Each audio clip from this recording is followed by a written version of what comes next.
كيمبو، جيريس كيمبو عالية وللأمام، كرة بالراس، جول جول.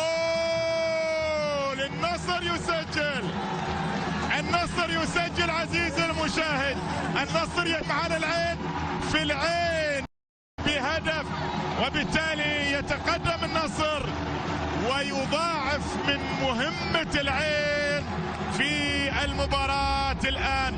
شوف العيناوي الصغير مو مصدق اطلاقا الذي حدث، بان كرة كانت عالية وصلت لمسعود سليمان اللي ارتقى بصورة جيدة للكرة الماضية بالراس، كرة خلفية في المكان الصعب. شوف هذه الكرة لما من المدافع، لكن لدغها لدغة اللي هو طبعا المدافع. شوف مع وجود مدافع او مع وجود دوغلاس معه، لكن كان الأكثر والكرة والأكثر ذكاء، وبالتالي لاحظ الآن الفرحة النصراوية. النصر اللي يقدم مباراة كبيرة بالفعل يتقدم الآن على العين في العين بهدف نظيف، هدف نظيف.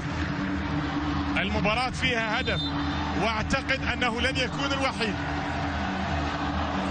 أنا قلت لكم راح نشوف أهداف، لقاءاتكم دائما عامرة بالأهداف. واحد تراجع فيها الكرات الماضية، والمباراة عزيزي المشاهد في الدقائق السبع الأخيرة، 83 دقيقة ككل في المباراة. ضربة ركنية عالية وللأمام، وهذه خطيرة.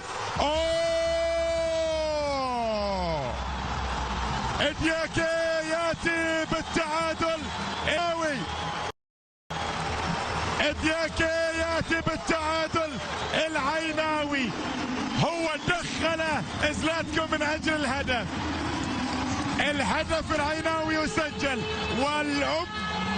الأمة العيناوية، كل الأمة العيناوية في حالة فرح الآن. هذه اللعبة الماضية كرة قوية جدا من جانب دياكي، بالتالي في شبه كرة قوية جدا.